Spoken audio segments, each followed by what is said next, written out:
തദ്ദേശ സ്വയംഭരണ തെരഞ്ഞെടുപ്പിൽ നയം വ്യക്തമാക്കി ക്രൈസ്തവ സഭകളുടെ കർഷക സംഘടന സഹായിച്ചവരെ മാത്രം തിരിച്ചു സഹായിച്ചാൽ മതിയെന്ന് നിലപാട് സ്വീകരിക്കും. UDFനും കോൺഗ്രസിനും കടുത്ത വിമർശനമായാണ് ക്രൈസ്തവ സഭയുടെ സംയുക്ത മുഖപത്രമായ ലൈറ്റി വോയ്സ് രംഗത്ത് വന്നത്. കേരളത്തിലെ ക്രൈസ്തവ സഭകളുടെ സംയുക്ത മുഖപത്രമായ ലൈറ്റി വോയ്സ് ആണ് മുഖപ്രസംഗത്തിൽ കോൺഗ്രസിനെയും UDFനെയും കടുത്ത ഭാഷയിൽ വിമർശിക്കുന്നത്.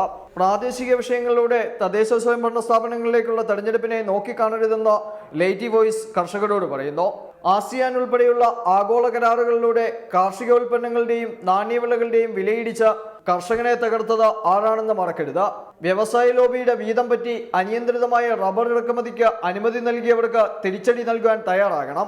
ഗാഡ്ഗിൽ കസ്തൂരി രംഗൻ സമിതി രൂപീകരണത്തിലൂടെ പശ്ചിമഘട്ട ജനതയും ഡോക്ടർ മീനാകുമാരി കമ്മീഷൻ റിപ്പോർട്ടിലൂടെ തീരദേശ ജനതയും നിത്യദുരിതത്തിലേക്ക് തള്ളിയിട്ടവർക്കെതിരെ പ്രതികരിക്കുവാൻ ലൈറ്റി വോയ്സ് ആഹ്വാനം നൽകുന്നു. സംസ്ഥാന ഗവൺമെന്റിനെതിരെയും രൂക്ഷ വിമർശനമാണ് ലൈറ്റി വോയ്സ് ഉയർത്തുന്നത്. ഭൂനികുതി 50-ൽ നിന്ന് 500 ഉയർത്തുകയും EFL ആക്ടിലൂടെ മലയോര കർഷകന്റെ ഭൂമി തട്ടിയെടുക്കുകയും ചെയ്തവർ നെല്ല് സംഭരിക്കാനോ സംഭരിച്ച നെല്ലിന്റെ വില നൽകാനോ തയ്യാറാകുന്നില്ലെന്നും ലൈറ്റി വോയ്സ് കുറ്റപ്പെടുത്തുന്നു.